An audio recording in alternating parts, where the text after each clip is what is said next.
शङ्करं कराचार्यं केशवं बादराय नमः। सूत्रभाष्यकृतौ वन्दे भगवन्तौ पुनः पुनः।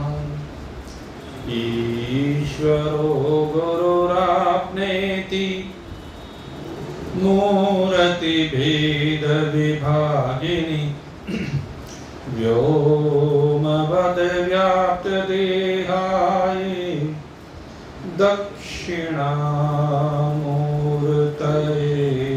नमः। कृष्णाय वासुदेवाय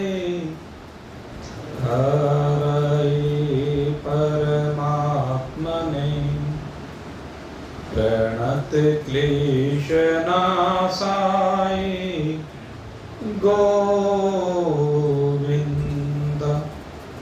नमो नमः।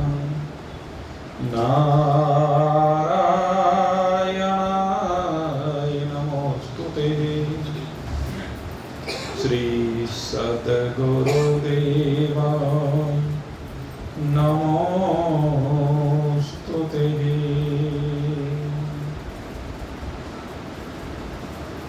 उपस्थित भगवत रस रसिक जिज्ञासु वृंद, भगवान की असीम कृपा से हमें निरंतर इस आदि शंकराचार्य कृत विवेक चूड़ामणि ग्रंथ का स्वाध्याय करने का सुअवसर मिल रहा है।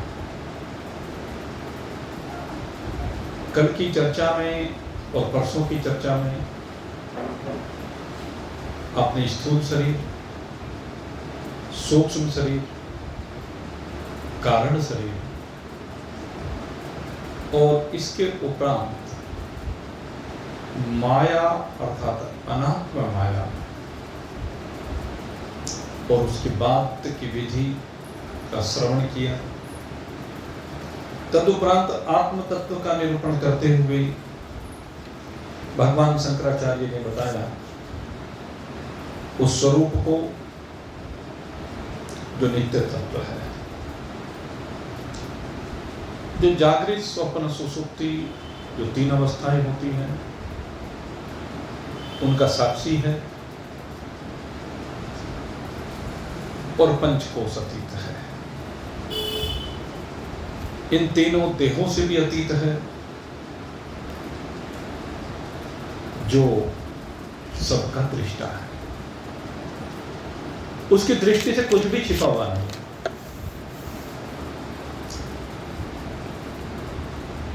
लेकिन जिसे कोई देख नहीं सकता, जो बुद्धि को प्रकाशित करता है, लेकिन बुद्धि जिसे प्रकाशित नहीं करती, जो मन को प्रकाशित करता है लेकिन मन जिसे प्रकाशित नहीं करता, जो सब कुछ को व्याप्त करके विराजित है,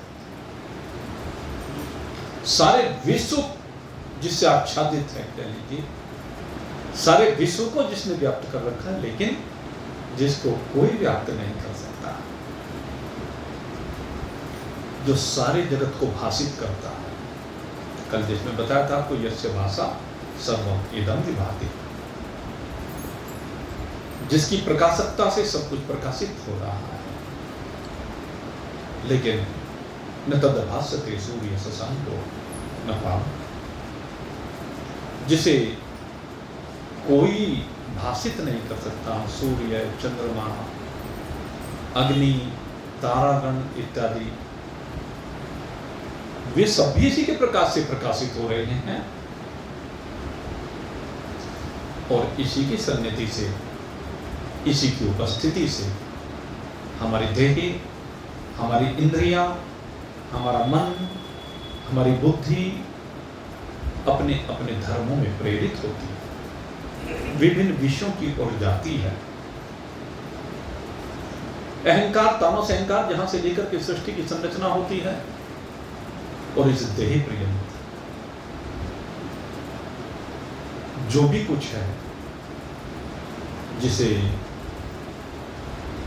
हम सुख स्वरूप कहते हैं या दुख स्वरूप कहते हैं, ये सब उसके लिए घट के समान है, घट दृष्टा के समान है, पट दृष्टा के समान है। वो इन सबको देखने वाला, इन सब से लेकिन विलग है। ये नित्य तत्व है, अखंड तत्व है, ये सबका आत्मा है, अंतर्यामी। यह ईश है, सर्वांतर्यामी अमृत है। ये अमृत है। अमृत कहने के पीछे भाव है कि जिसमें मृत्यु की कल्पना नहीं है। ये आत्मा ऐसा तत्व है, यह नित्य तत्व जिसको किसी भी प्रकार से विभाजित नहीं किया जा सकता। देखो, सबसे बड़ी बात है, इसको अखंड कहा। अखंड कहने का भाव ही यही है कि जिसे टुकड़ों में बांटा ना जा सके। शरीर की में उपस्थिति के कारण से आत्मा बटा हुआ सा दिखता है, व्यष्टिगत दिखाई देता है, लेकिन समष्टि परमात्मा की उपस्थिति से यह कभी भी बढ़ता नहीं है। जिस प्रकार से धरती पर अनेक मकान बना लिए जाते हैं और सब कहते हैं अहंकार के कारण से ये मकान मेरा है, लेकिन मकानों के बनने से, मकानों के निर्माण से, विभिन्न प्रकार के मकान बनने से ये धरती बट नहीं जाती। विभिन्न देशों को बांटने वाली जो रेखाएं होती हैं, उनसे भले देश बढ़ जाते हो, लेकिन धरती नहीं बढ़ती है, वायु नहीं बढ़ती है, आकाश नहीं बढ़ता है, सूर्य का तेज नहीं बढ़ता है, चंद्रमा की चांदनी नहीं बढ़ती है। उसी प्रकार से ये आत्मा बांटा नहीं जा सकता। बटे हुए तो अंतःकरण है, बटे हुए शरीर है। ये कारण शरीर की भिन्नता के कारण से हमें आत्मा भी बटा हुआ सा दिखाई देता है, खंड खंड सा दिखाई देता है, लेकिन यथार्थ तत्व को जानने वाले जानते हैं कि आत्मा बढ़ता नहीं है, अखंड है। ये उपनिषद की भाषा है कि आत्मा अखंड है। और कैसा स्वरूप है इसका?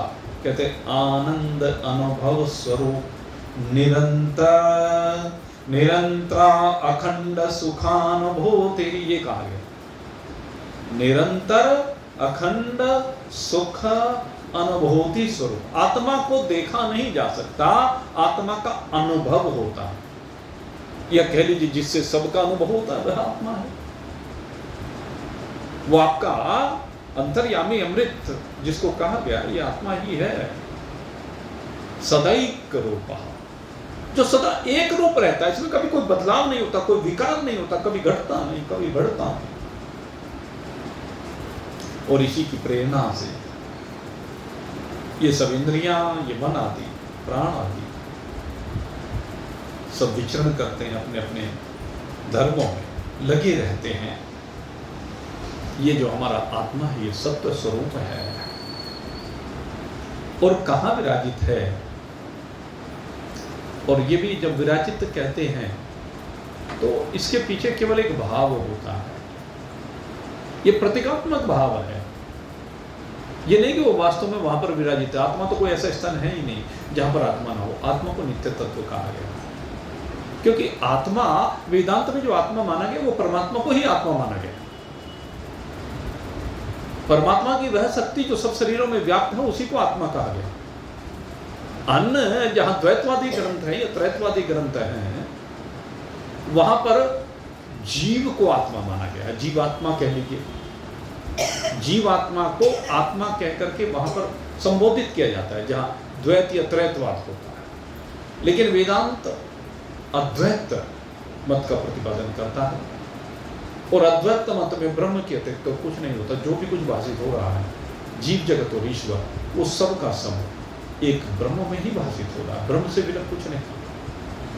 तो यहाँ पर ये जो आत्मा है, ये सब शरीरों में जो परमात्मा की शक्ति है वही आत्मा रूप से कही जाती है, और शरीर के कारण से बटी हुई प्रतीत होती है, लेकिन वास्तव में वो ब्रह्म तत्व, परमात्मा तत्व, आत्म तत्व, ये सब पर्यायवाची शब्द हैं, ये अखंड है। इनमें कोई किसी भी प्रकार का बंटवारा नहीं है। और ये कहने के लिए, समझाने के लिए जिज्ञासुओं को, क्योंकि अनुभूति जब भी होती है तो कहाँ होती है? कहते हृदय है। कहीं कहीं बुद्धि रूपी गुहा कहा, कहीं हृदय रूपी गुहा कहा, कि आत्मा बुद्धि रूपी गुहा में स्थित है या हृदय रूपी गुहा में स्थित है। ये अव्यक्त आकाश के भीतर परम प्रकाशित है। इससे सब कुछ प्रकाशित हो रहा है। ये बड़ी तीव्रता के साथ प्रकाशित हो रहा है। बड़ा दिव्य तेज है, सूर्य से भी अधिक तेजस्वी। क्योंकि जो सूर्य को भी प्रकाशित करे तो सूर्य से अधिक तेजस्वी होगा ही। ये जो है सब कुछ का ज्ञाता है। ज्ञाता मनो अहंकृति विक्रियाना देन्द्रिय प्राणकृत क्रियाना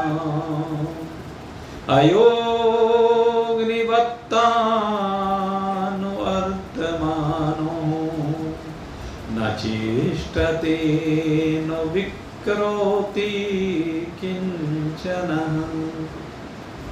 ये जो हमारा आत्मा है, कहते मन और अहंकार रूपी जितने विकार हैं, देह इंद्रिय प्राण आदि इनकी जितनी क्रियाएं हैं, कहते ये इन सबको जानने वाला है। इस देह से आप कुछ भी करें, इन इंद्रियों से कुछ भी करें, ये इंद्रियां किसी भी विषय में जाएं, संसार में कहीं भी भ्रमण करें, जहां जहां भी इंद्रिय जाती है ये वहां पर सदा से ही विराजमान रहता है। प्राण की जो क्रियाएं होती हैं, कहते प्राणों का भी साक्षी है। ये प्राणों का भी प्राण है, इसको प्राणों का भी प्राण कहा गया। कहते प्राण जिसकी वजह से सब शरीरों को संजीवनी शक्ति प्रदान करते हैं, ये वो प्राणों का प्राण है। ऐसा आपका आत्मा है। और ये कैसे है, इसको व्याप्त कैसे है, ये सब में कैसे समाया हुआ है? कहते जैसे तप्त लोहकुंड, तप्त लोहपिंड हो गई, लोहे का गोला और वो गर्म गोला। अब वो गर्म गोला जो होता है उसमें अग्नि बताओ कहाँ है और कहाँ नहीं है? क्या ये कह सकते हैं इसमें कि कहीं पर अग्नि नहीं है?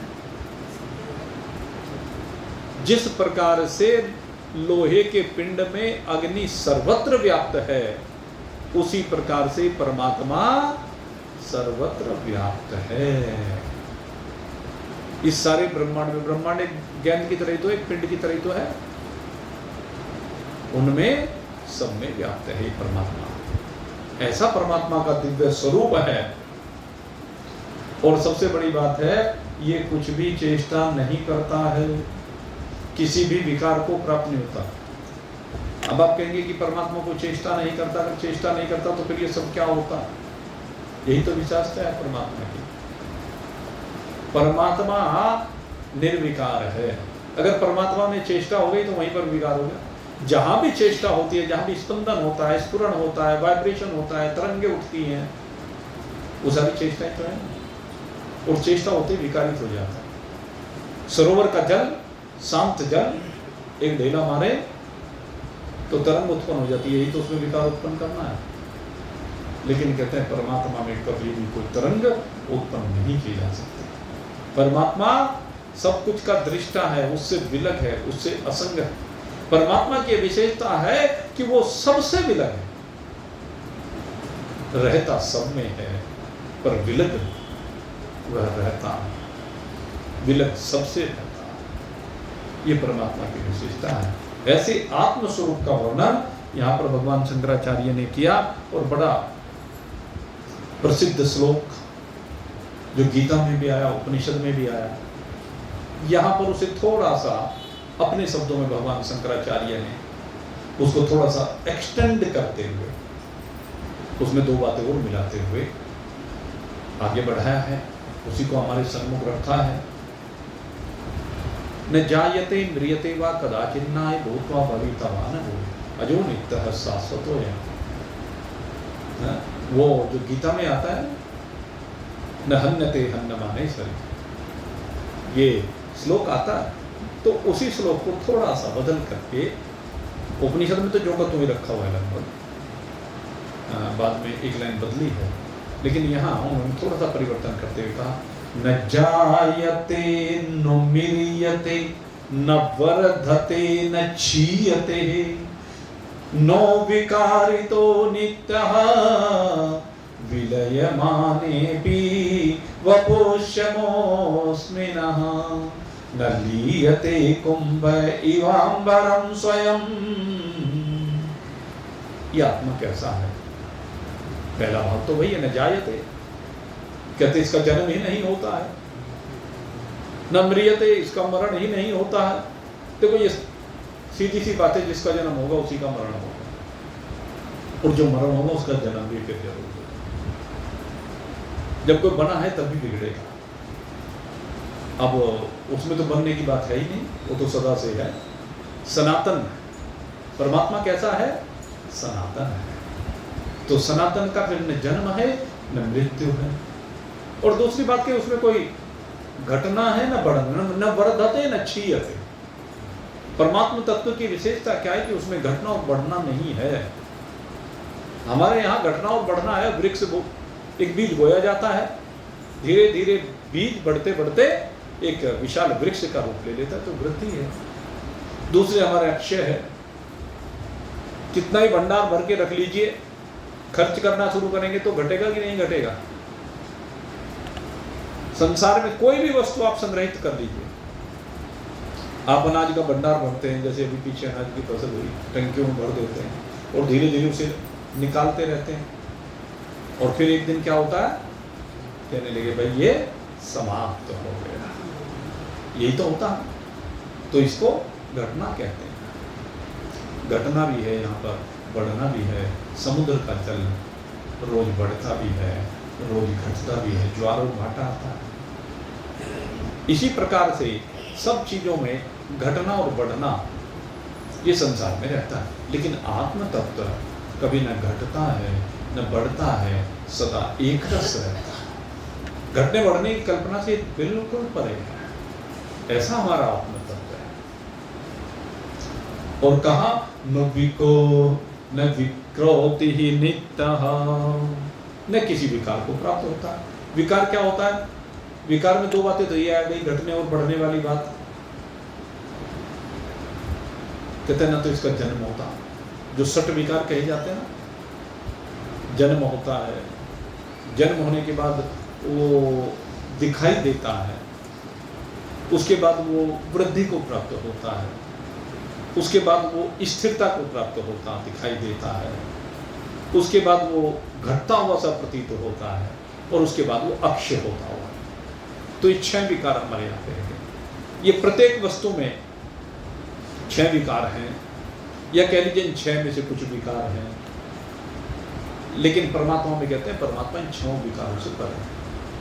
न तो परमात्मा का जन्म है, न जन्म के बाद उसका देखना है, न ही उसमें वृद्धि है, नहीं फिर वृद्धि होने के बाद जैसे जवानी को कहा जाता है कि वो स्थिरता सी प्रतीत होती है कुछ समय के लिए, वो है। न फिर बुढ़ापे की तरफ बढ़ते हैं तो ह्रास होता है, शक्तियों का ह्रास होता है, वो भी नहीं है। और फिर कहते हैं अक्षय यानी मृत्यु का हो जाना, समाप्त हो जाना। कहते हैं परमात्मा इन सब विकारों से, आत्मा इन सब विकारों से भी रहित है। क्यों? क्योंकि वो तो नित्य तत्व है, क्योंकि वो तो अविनाशी तत्व है, वो तो अखंड तत्व है। शरीर के लीन होने जाने पर, संसार के पदार्थों में जो घड़ा है, घड़े के टूट जाने के बाद वो जो है कहते जैसे घड़ा टूटा और घड़े का आकाश महाकाश में लय को प्राप्त हो गया। कहते उसमें ये भाव नहीं है, क्योंकि वो स्वयं ही महाकाश रूपा है। अब वो किस में मिलेगा? पहले तो बात वो टूटेगा नहीं, और दूसरी बात वो मिलेगा तो किस में मिले? उससे अलग कुछ हो तो मिले, जो उससे अलग होगा तब तो मिलेगा, लेकिन उससे अलग कुछ है ही नहीं, परमात्मा से अलग कुछ है ही नहीं। परमात्मा प्रकृति और उसके जितने भी विकार हैं, प्रकृति विकृति भिन्न, कहते हैं ये विकार जितने भी हैं प्रकृति के, उनके विकारों से सदा ही भिन्न है। और परमात्मा कैसा है? शुद्ध बौद्ध स्वभाव। परमात्मा बिल्कुल शुद्ध है। बौद्ध, बौद्ध माने ज्ञान स्वरूप है। परमात्मा का जो स्वरूप है वो ज्ञान स्वरूप है, स्वभावतः।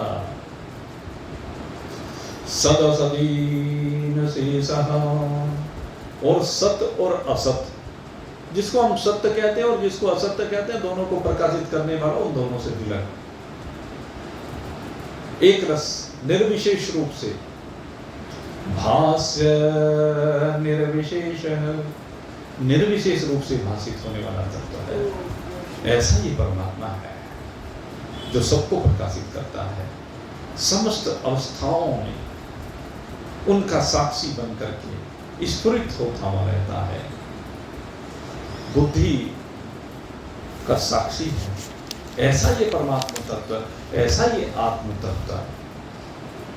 ये जो आत्म तत्व है, इसको कहते हैं, तो इस आत्मा को संयचित होकर के, एकाग्रचित होकर के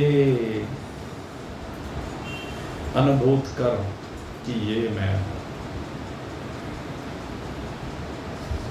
इसको अपने आप में अनुभूत कर कि मैं हूं, अपने आप से अपने आप में अनुभूत करना है। लेकिन हम तो क्या है कि मन की सीमा से बाहर ही नहीं निकल के देते। अच्छा एक बात बताओ, आप मन से ऊपर जब जीव भाव की बात मैं करता हूं कि जीवात्मा इन मन का साक्षी है, आप उसे अनुभूत क्यों नहीं करते? बहुत सिंपल सा है, उसको अनुभूत करना बहुत सिंपल है, लेकिन हम बुद्धि से उसे समझना चाहते हैं। अब सरार क्या है कि बुद्धि वहां तक जाती नहीं, समस्या यही है। अच्छा एक बात बताओ, कई बार आपने देखा होगा कि मन कहीं ना कहीं भ्रमण करता हुआ आपको दिख जाता, कहीं ना कहीं फंसा हुआ दिख जाता है। अरे बस क्या बताऊं भाई, मेरा मन तो बस वहां घूम रहा है, वहां फंसा पड़ा है। अच्छा तूने कैसे जाना? कैसे जाना? तूने जाना ना कि मन फंसा हुआ है, मन उस समस्या में फंसा हुआ है, मन वहां पर लगा हुआ है, मन फलाने विषय में फंसा हुआ है, मन काम में फंसा है, क्रोध में फंसा है, लोभ में फंसा है, मोह में फंसा है, मात्सर्य में फंसा है, राग में फंसा है, ईर्ष्या में फंसा है, फलाने के चिंतन में, इधर के चिंता में, इधर की चिंता में। किसने जाना ये जानने वाला मन से अलग है कि नहीं है? अगर अलग होगा तभी तो जानेगा। वो अगर मन से अलग है तभी तो जाना ना। जोन से ही मन से अलग होकर के मन की क्रियाओं का भी साक्षी है, मन को भी जानते, ये तेरा जीवात्मा है। सब जगह यही काम, मति न लख जी ही मति लख सोमस। ये मेरा जो स्वरूप है वो ये तो है, जो सुख नित्य प्रकाश विभु नाम रूप आधार। मति न लख जी मति लख सो मैं सोद अपार हो रामा, सो मैं सोद अपार। मेरा स्वरूप अपार है, मेरा स्वरूप अखंड है, मेरा स्वरूप नित्य है, मेरा स्वरूप अखंड आनंद स्वरूप है मेरा। ऐसा दिव्य मेरा स्वरूप है। अब इसको रोज आप अनुभव तो करते हो लेकिन मानते नहीं। अब बार बार मेरे से पूछते हैं कि कैसे अनुभव करें इसको। अरे जिस समय तू मन को देख रहा है उस समय देखना तू अलग है कि नहीं है। जरा वहां टिक के देख, पता चल जाएगा तू है कि नहीं अलग। जब तू मन की क्रियाओं को देखता है, थोड़ा सा ध्यान लगा कर देख कि मन कहाँ गमन कर रहा है। और जो ये कहते हैं कि हमारा मन वश में नहीं आता, अजी बड़ा चंचल है। ये मन चंचल में मन है कृष्ण। भगवान कृष्ण से अर्जुन ने यही तो कहा था, बड़ा चंचल है मन, परमार्थी बलवत् दृढ़, प्रमथन स्वभाव, बड़ा बलशाली है। हाँ भाई है तो, लेकिन भगवान कहते हैं कि इस मन की लगाम को खींच ले। इस मन की लगाम का साक्षी बन जा, इसको देखने वाला बन जा। देखता तो है तू, मन बड़ा शक्तिशाली है, ये कैसे पता चला तुझे? तूने देखा होगा मन की शक्ति को, तभी तो पता चला तुझे कि मन बड़ा शक्तिशाली है, परमथन स्वभाव वाला है, कि बार बार मंथन करता है, बार बार संसार में जाता है, बार बार इससे वृत्तियां निकलती है, बार बार उन वृत्तियों में खींचातानी होती है, कभी दैवी कभी आसुरी होती है कि नहीं होती है। अब तू सबको समझ भी रहा है, अब समझने वाला अलग है, इस बात को नहीं समझ रहा। बस एक बार उस समझने वाले को अनुभूत कर, जो कहते कि आत्म तत्व का अनुभव नहीं होता, पहले तो उसको अनुभव करो, और वो जीवात्मा है। और जिस दिन जीवात्मा के द्वारा तो मन का साक्षी बन जाएगा, मन को देखने वाला बन जाएगा, मन जहाँ गमन कर रहा है उसको तो हर समय देखने वाला बन जाएगा, उसके बाद तुझे आत्म तत्व की अनुभूति होगी। उससे पहले आत्म तत्व की अनुभूति होने वाली नहीं है, क्योंकि स्टेप है। स्थूल शरीर से ऊपर ये सूक्ष्म शरीर है, सूक्ष्म शरीर से ऊपर कारण शरीर है। ये जो मैं कह रहा हूं ना, ये कारण शरीर की बात है। जीव कौन है? कारण शरीर। कारण शरीर जब सूक्ष्म शरीर का दृष्टा बन जाएगा, सूक्ष्म क्रियाओं का दृष्टा बन जाएगा, तो उस समय जीवात्मा दृष्टा भाव से विराजित होगा। तो ये तो समझ लेता है कि मन शरीर की समस्त क्रियाओं को संचालित करता है, स्थूल शरीर की क्रियाओं को संचालित करता है, स्थूल शरीर की सारी क्रियाओं को मन देख लेता है, लेकिन मन को जो देखता है उस जीवात्मा को तो नहीं देख पाता, उसको अनुभव नहीं कर पाता है। उसको अनुभव करना शुरू कर, और थोड़ा सा अभ्यास चाहिए, संयम चित्त चाहिए। यही बात यहां पर कही कि संयम चित्त के द्वारा, संयत चित्त के द्वारा, आत्मा को संयत चित्त द्वारा, बुद्धि के प्रसन्न होने पर कि ये मैं हूं, ऐसा अपने अंतःकरण से पृथक उसको साक्षात अनुभव कर। और जब तू इसको साक्षात अनुभव कर लेगा तो फिर उस आत्म तत्व में विराजित होगा, और आत्म तत्व में विराजित होकर के जन्म और मरण रूपी जो तरंगों वाला ये अपार संसार सागर है, इसको तर करके पार कर जाएगा। और क्या होगा? पर तर भव कृतार्थ हो, इस उतार तर जाएगा, पार कर जाएगा। और क्या होगा? फिर अंतिम बात कही, ब्रह्म रूपेण संस्थित, अपनी ब्रह्म स्वरूपता में विराजित हो जाएगा। तो इस प्रकार से भगवान शंकराचार्य ने ये आत्म तत्व का यहां पर वर्णन किया है। अब भगवान शंकराचार्य अध्यास का वर्णन कर रहे हैं। इसके बाद अध्यास, अध्यास माने ना समझी, अध्यास के कारण ही आत्मा में अनात्म बुद्धि होती है तो हम आत्मा लेकिन समझते हैं अनात्मा। जब अनात्म वस्तुओं में अहम बुद्धि हो जाती है, मम बुद्धि हो जाती है, वही बुद्धि जन्म और मरण रूपी कलेशों की प्राप्ति कराने वाली है। भाई अनात्म पदार्थ, अनात्म जिसमें सठ विकार है वही अनात्म पदार्थ है, सीधी सी बात है। अनात्मा को कैसे पहचाने? जिसके अंदर विकार होता है, जो एक जैसा नहीं रहता, जो नित्य नहीं रहता, वही अनात्मा है। और उसको मैं मानना, और उनमें सबसे बड़ी चीज ये शरीर है, इस शरीर को मैं मानना, ये अनात्म पदार्थ में आत्म बुद्धि है। इसी के कारण से जन्म और मरण का क्लेश प्राप्त होता है। और ये मैं मानना किसके कारण से है? ये अज्ञान के कारण से हम मैं मान रहे हैं। इस शरीर को मैं मान रहे हैं या अज्ञान के कारण से मान रहे हैं, इसलिए यह अज्ञान बंधन परोसता है। जब इस असत शरीर को मैं मान लिया जाता है, अरे समझ, ये जब रहने वाला नहीं है तो तू कैसे हो सकता है? तू थोड़े ना मरने वाला है। मरने वाला शरीर तो है, लेकिन तू मरने वाला नहीं है। और ये न जानने के कारण से बस इस शरीर के पोषण में लगा रहता है, सारी जिंदगी विषयों के द्वारा इसका पोषण करने में लगा रह जाता है, इसका मार्जन करना चाहता है, इसका रक्षण करना चाहता है। बस सारी जिंदगी इसी में भरमता रहता है। और ये जो बुद्धि होती है ना, है तो तू आत्मा, और समझ रहा है अपने आप को अनात्मा देह। तो इसी के कारण से इसको कहते हैं अन्यो अन्य अध्यास। हमारे यहाँ जो विचार सागर और पंचदशी ग्रंथ है उनमें अन्य अन्य और भी ग्रंथ है, उनमें कहते हैं अन्यो अन्य अध्यास, अन्य में अन्य का अध्यास, अर्थात है तो कुछ और समझ कुछ और नहीं। रस्सी में सर्प का अध्यास हो जाना, मरुभूमि में जल का आभास हो जाना, यही अध्यास है। आकाश में नीलता का एहसास हो जाना, आकाश का कोई रंग थोड़े ना है, लेकिन आकाश नीला दिखाई देता है, यह अध्यास है। सश्रृंग की नाई, खरगोश के सींग नहीं होते लेकिन उसमें कल्पना कर ली जाती है। तो इस प्रकार से ये अध्यास दूसरे में दूसरे का अध्यास है कुछ और समझ कुछ और लिया, इसको अध्यास कहते हैं। और इस अध्यास के कारण से भाई बस अनर्थ ही अनर्थ है।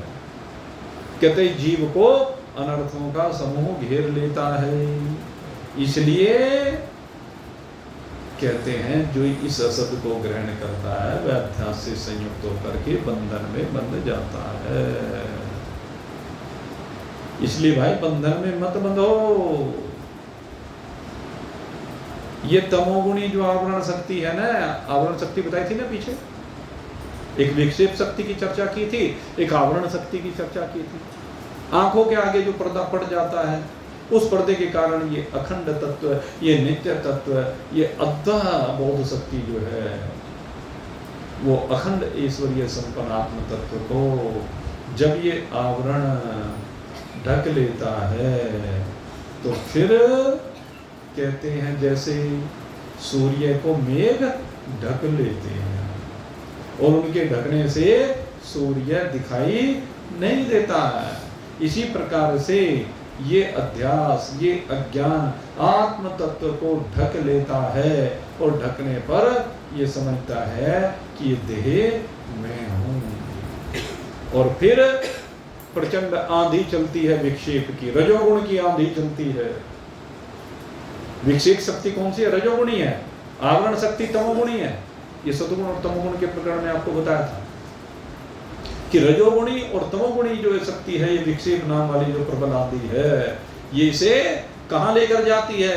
कहते विनाश की ओर लेकर जाती है, काम की ओर लेकर जाती है, क्रोध की ओर लेकर जाती है, लोभ की ओर लेकर जाती है, मोह की ओर लेकर जाती है, मत्सरी की ओर लेकर जाती है, असूया। ये भाई बस क्या क्या कहें, ये पता नहीं इसको कहां कहां रजोगुण की आंधी विक्षेप इसके जीवन में उत्पन्न करके बांधती चली जाती है। और उसका परिणाम क्या होता है? महामोह ग्राह प्रसन्न गलितात्ममावगमनो धियो नानावस्था शमभिन्यामस्तद्गुणतया। तब ये फिर क्या होता है? इन काम क्रोध मोह लोभ से संयुक्त होने पर ये रजोगुण की आंधी, ये विक्षेप कहते हैं इसे नीचे की गतियों में, नीच गतियों वाली इस संसार समुद्र के गहरे गहरे जल में डुबोती है, जहां पर कभी ऊपर उछलता है, कभी नीचे उछलता है, और महामोह रूपी ग्रह के पंजे में फंस करके। महामोह को क्या कहा? ग्रह। ये मोह क्या है? ग्रह है भाई, मगरमच्छ है भाई, पकड़ लेना, जकड़ लेना, छोड़ता नहीं है, आत्मज्ञान को नष्ट कर देता है, अभिमान पैदा कर देता है, और बस फिर तो ये यहीं पर भटकता रहता है इस संसार सागर में, कभी ऊपर कभी नीचे, 14 भुवनों में, 84 लाख प्रकार की योनियों में धक्के खा ही रहा है।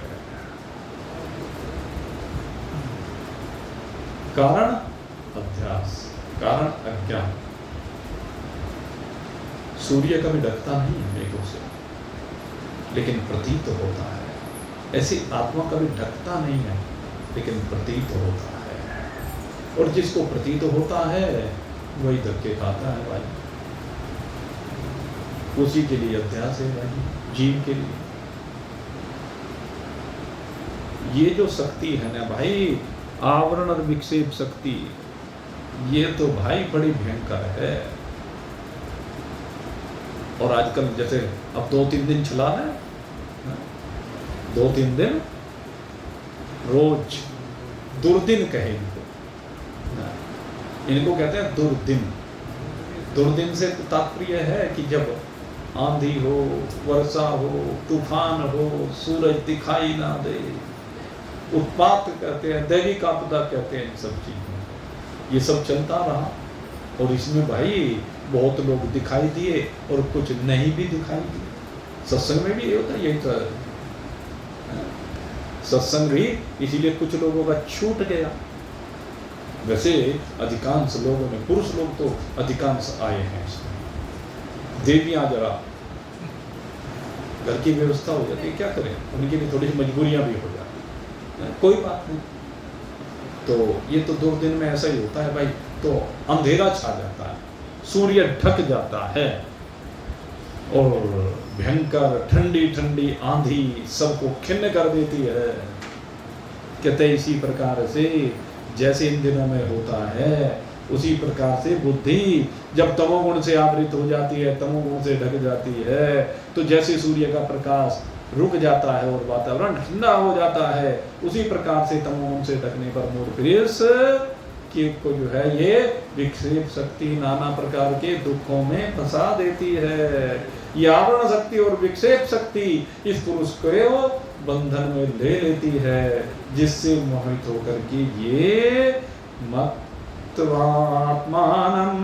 भ्रमते,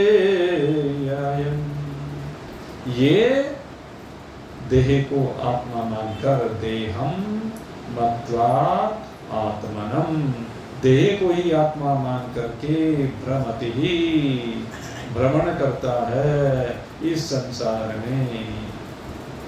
भाई बस सीधी सी बात ये है, भगवान शंकराचार्य कहते हैं कि ये जो संसार रूपी वृक्ष का बीज है, ये जो बार बार दुख और सुख का चक्र चल रहा है, इस वृक्ष का बीज अज्ञान है। बहुत सुंदर उपमा ये अब भगवान ने यहाँ पर दिए, 4 चरण हैं इस श्लोक के, और बहुत सुंदर ढंग से इसमें समझाया गया। इसको समझने का प्रयास करते हैं। बंध क्या है, कैसे होता है?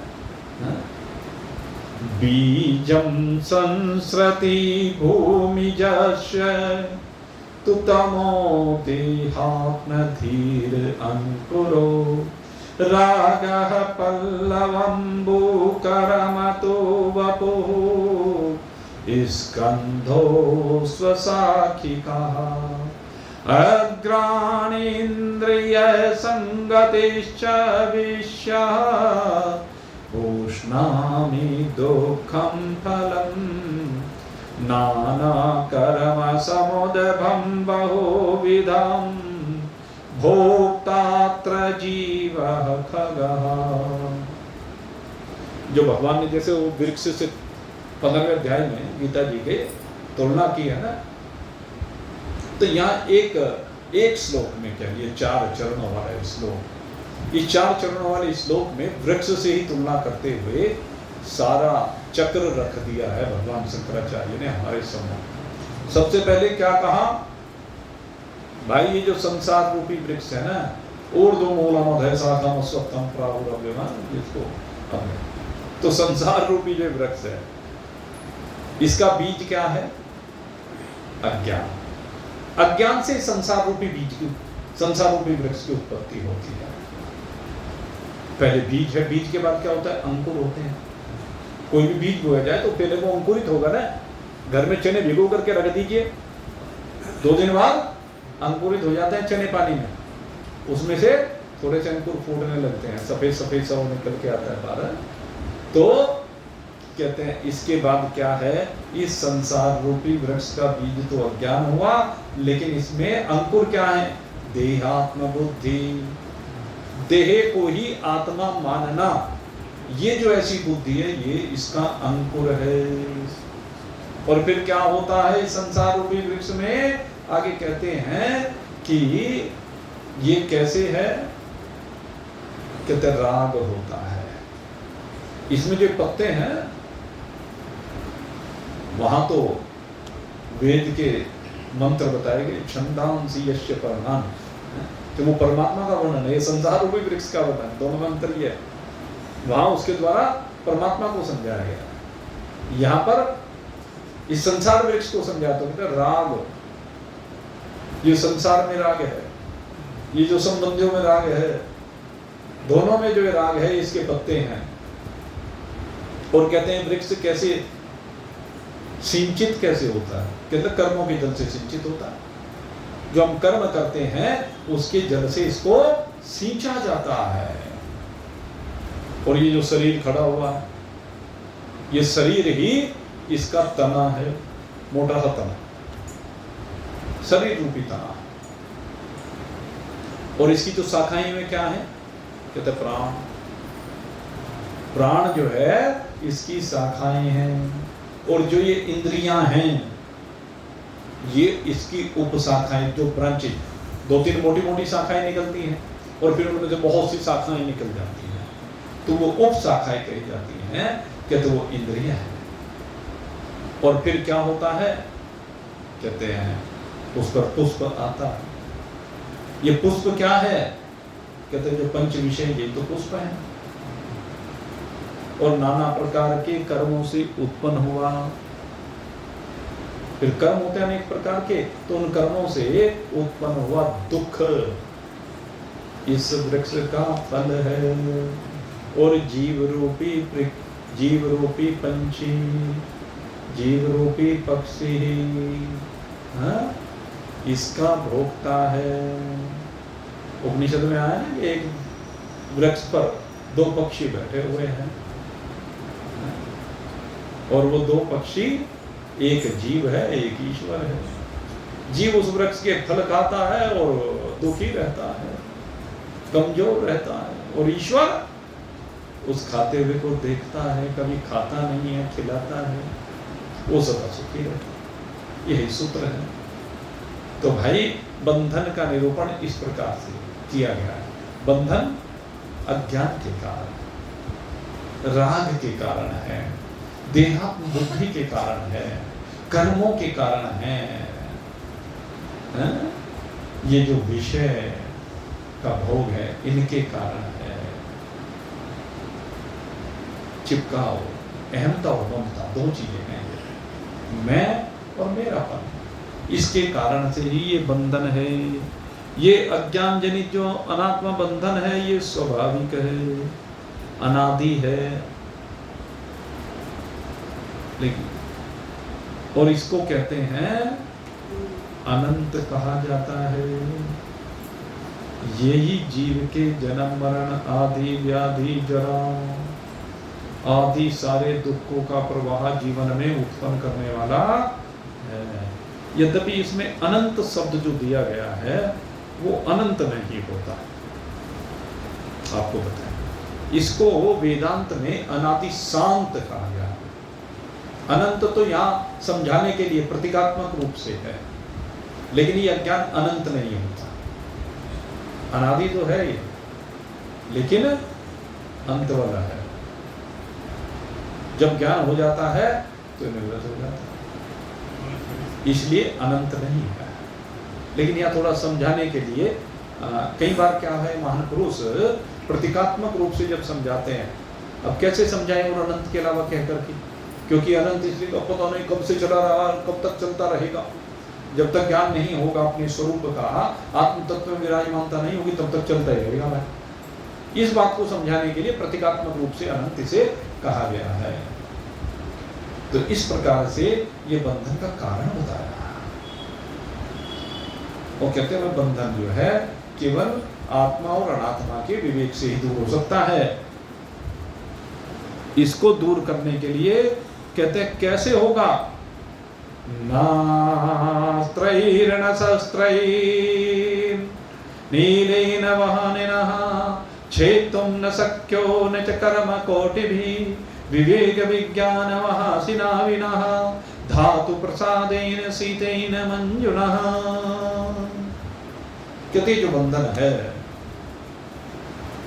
कैसे इस बंधन को काटा जा सकता है? कहते हैं न तो न शस्त्रे न अस्त्रे न शस्त्रे, दोनों बात कही। न किसी अस्त्र से काटा जा सकता, न किसी शस्त्र से काटा जा सकता, न इसको अग्नि से काटा जा सकता, न वायु से काटा जा सकता, और न ही कहते हैं कर्म कोटि भी। ध्यान कर करके सुन लेना भाई, हम जो सत्कर्मों में लगे रहते हैं, पुण्य कर्मों में लगे रहते हैं, परोपकार के कर्मों में लगे रहते हैं, और इससे अगर यदि कोई ये सोच ले कि मेरी मुक्ति हो जाएगी, कितने भंडारे कर लेना, कितने मंदिर बनवा लेना, कितने सत्संग का आयोजन कर लेना, किसी से कटने वाला नहीं है, ये बता दूं आपको।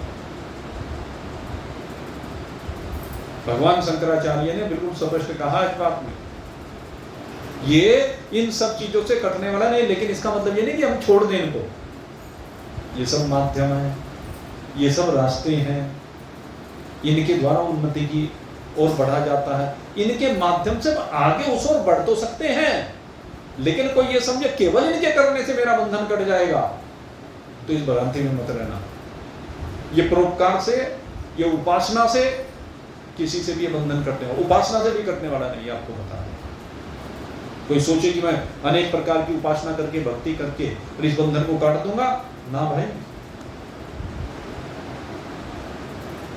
किमते गंगा सागर गमनम व्रत परिपालनम अथवा दानम ज्ञान विहीनम सर्वमतेन मोक्ति न भवति जन्म सतेन। कितने तीर्थ कर लेना, कितने उपवास कर लेना, कितने मंत्र जाप कर लेना, जितने भी शुभ कर्म कहे सब कर लेना, और करोड़ों बार कर लेना, मुक्ति होने वाली नहीं है। क्या होगा इनसे? स्वर्ग की प्राप्ति हो जाएगी, भगवान में चित्त चला जाएगा, निर्मल हो जाएगा जब चित्त, ये सब तो हो जाएगा। लेकिन मुक्ति जिसको कही गई है, आत्म तत्व में स्थिति जिसको कही गई है, जो परमात्मा स्वरूपता में स्थिति है, वो इन सब से होने वाली नहीं है। और ये बात कहने की हिम्मत भगवान शंकराचार्य जी जैसे ही कर सकते हैं, गुरु वेदांत। हर एक व्यक्ति तो बातें कहते हुए डरता है, ये बात यूं ही नहीं कही जाती, ये आत्म अनुभव की बात है, आत्मस्थिति की बात है। लेकिन इनके तात्पर्य को समझना, ये सब चीजें स्टेप बाय स्टेप आपको ऊपर की ओर ले जाने वाली है। ये सब चीजें आपको गुणों की सीमा से बाहर ले जाने वाली है। ये सब चीजें पहले रजोगुण के बंधन से बाहर निकालती हैं, क्योंकि रजोगुण ही तो फंसाता है। तमोगुण जो आवरण शक्ति है, वो आवरण धीरे धीरे विक्षेप धीरे धीरे जीवन से समाप्त कराता है। जब आपकी परोपकार की प्रवृत्ति होगी तभी ये विक्षेप और आवरण थोड़ा थोड़ा सा हटना प्रारंभ होता है भाई। और फिर जब भगवान में चित्त लगता है तब विक्षेप समाप्त होता है, लेकिन आवरण फिर भी रह जाता है। आवरण को हटाने के लिए तो सतगुरु की शरण में जाकर के आत्म तत्व का उपदेश ही प्राप्त करना पड़ता है, उसके अलावा दूसरा कोई भी उपाय नहीं है। तो ये आत्मा और अनात्मा का जो विवेक है, कहते हैं यह बंधन विधाता की विशुद्ध कृपा से, विधाता माने भगवान की कृपा से, सगुण साकार भगवान की कृपा से ध्यान करना, निर्गुण निराकार की कृपा नहीं गई, उसकी कोई कृपा नहीं होती, ये भी आपको पता है। निर्गुण निराकार की कोई कृपा नहीं, चूंकि तो विकार रहित है, कृपा भी वहां विकार है। कृपा जब होगी तो वो ईश्वर की होगी, भगवान की, जो सगुण साकार भगवान हम मानते हैं। जो परमात्मा तत्व निर्गुण निराकार है उसकी कोई कृपा नहीं होती। अटपटी सी लगेंगी कुछ बातें, क्योंकि जब तक भेद का पता नहीं होता ना तब तक लगता है ये, जब तक सगुण साकारता में जिएंगे तब तक यहाँ भगवान का स्वभाव जो है वो, भगवान दयालु है, भगवान कृपालु है, भगवान सबके ऊपर दया करने वाला है, भगवान सबका दुख में साथ देता है, भगवान हमारा आधार अधिष्ठान है, भगवान सब कुछ है, सर्वज्ञ है, सर्वशक्तिमान है, अंतर्यामी है। लेकिन जब आत्मज्ञान की बात होती है तो भाई फिर आप में और परमात्मा में कोई भेद नहीं रहता है। और ये बात सब जब सदगुरु की शरण में जाकर के इन सब आवरण और विक्षेप को हटाया जाता है, फिर तो परमात्मा के अलावा कुछ रहता ही नहीं। दृष्टि ज्ञान में कृत्वा पश्येत ब्रह्ममयम जगत, ब्रह्म के अतिरिक्त और कुछ रहता ही नहीं है। तो ये जो बंधन है ये और किसी भी प्रकार से काटा नहीं जा सकता है। जिसका श्रुति के जो प्रमाण हैं उनमें दृढ़ निश्चय होता है, उस धर्म में निष्ठा होती है, उसी से उसका चित्त शुद्ध होता है, उसी को परमात्मा का ज्ञान होता है और वही संसार रूपी वृक्ष का समूल नाश कर देता है। और जो 5 कोशों से ढका हुआ अपना आत्मा है वो उन कोशों को इस प्रकार से हटा देता है। जैसे वापी का जल होता है, उसके ऊपर काई आ जाए, जल के ऊपर काई आ जाए तो जल दिखता नहीं है, लेकिन जब काई को हटा दिया जाता है तो काई को हटाने पर जल दिखाई देने लगता है और उसका पान करके तृषा जो हो रही है, जो प्यास लगी हुई है, वह प्यास निवृत्त हो जाती है। और जो प्यास के कारण से हृदय संतप्त हो रहा था, उस संतप्त हृदय को शांत कर देती है। ये जल ऐसा है, तत्काल सुख प्रदान करता है और स्पष्ट काई के हटते स्पष्ट दिखने लगता। उसी प्रकार से पंच कोशों का विवेक होने पर, पंच कोशों के हटने पर अपना जो शुद्ध नित्य आनंद स्वरूप परमात्मा है, एक रस परमात्मा है, वो सर्वांतर्यामी परमात्मा है, वो हमें अनबोध होने लगता है, अपने आप में ही भासने लगता है। इसलिए कहते हैं बंधन की निवृत्ति के लिए जो विद्वान पुरुष है वह जाए सदगुरु के पास और वहां जाकर आत्मा और अनात्मा का विवेक प्राप्त करे और इस विवेक को प्राप्त करके सच्चिदानंद स्वरूपता को अपनी जान करके आनंदित हो जाए।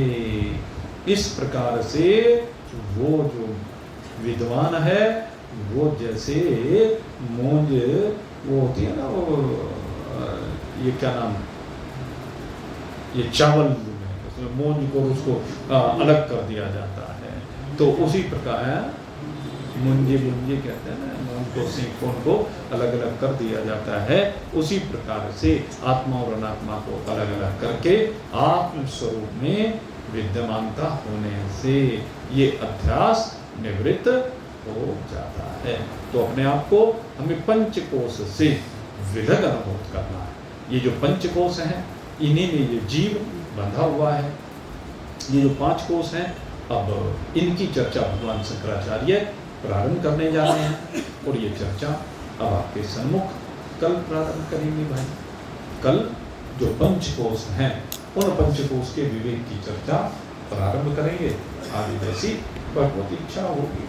तो आप सबके लिए बहुत बहुत शुभकामना करते और यही आज के सत्संग को विश्राम दे रहे हैं। और परसों द्वादशी और हमारा माता अन्नपूर्णा का प्रसाद लगता है, परसों लगेगा लाला जी की दुकान पर और शाम को यहाँ पर भी लगेगा।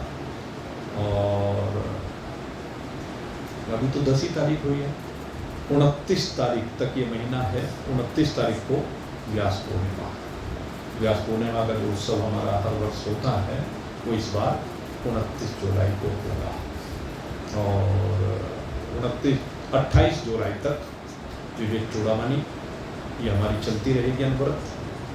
और अगर पूरी हो गई तो ठीक है, नहीं पूरी हुई तो भाई हमने जैसे कि आपको कहा था इस बार जो चतुर्मास के 2 महीने चतुर्मास के माने जाते हैं। पहले 4 महीने हुआ करते थे, अब तो 2 ही महीने रह गए, सावन और भादो। और आगे जैसी भगवत इच्छा होगी तो उसमें जो श्रीमद् भागवत कथा हमने आपसे पहले भी वायदा किया था कि उसमें श्रीमद् भागवत कथा को आगे बढ़ाएंगे। 2 स्कंद हमारे परिपूर्ण हो गए थे, तीसरे स्कंद से हम गुरु पूर्णिमा से अगले दिन उस सत्संग को प्रारंभ करेंगे। और चलिए तो आगे सूचना देते रहेंगे।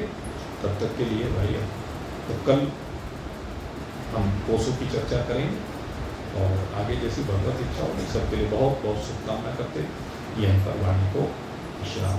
बोलिए सच्चिदानंद भगवान की।